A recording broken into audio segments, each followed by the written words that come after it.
السلام عليكم ورحمة الله. اللهم صل على محمد وآله وصحبه أجمعين. هنكمل إن شاء الله الجزئية بتاعة الكوبي رايت.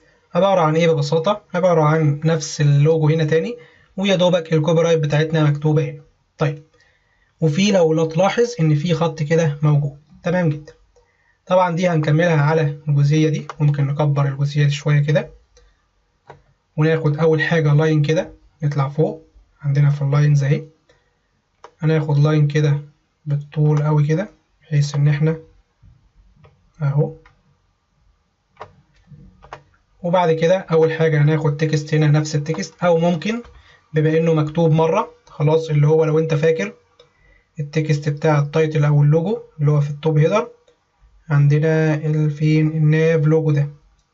ماشي، احنا نطلع نجيبه من فوق كده اهو،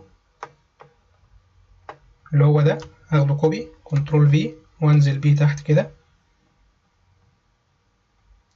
واحطه هنا ببساطة شديدة جدا. ده اول حاجة معانا.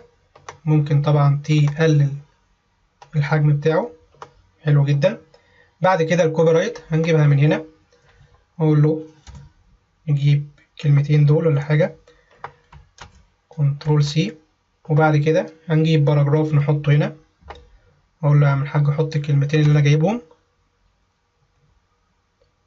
كبر شوية الخط كده، لا كبر شوية ماشي السايز بتاع، ماشي مفيش مشكلة. نحطه تحت هنا اهو، ونخلي الكلام باللون الابيض. هي نفس الكلام، هنخلي الكلام باللون الابيض. تمام، تعال نصغر الحتة دي. اوكي، ما تنساش طبعا تغير يعني الاسم نفسه، تسمي كل حاجة. اقول له كوبي رايت تكست، وهنا اغير بقى الاسم ده كوبي رايت لوجو مثلا. واللاين هقول له مثلا لاين خلاص، مش هتفرق.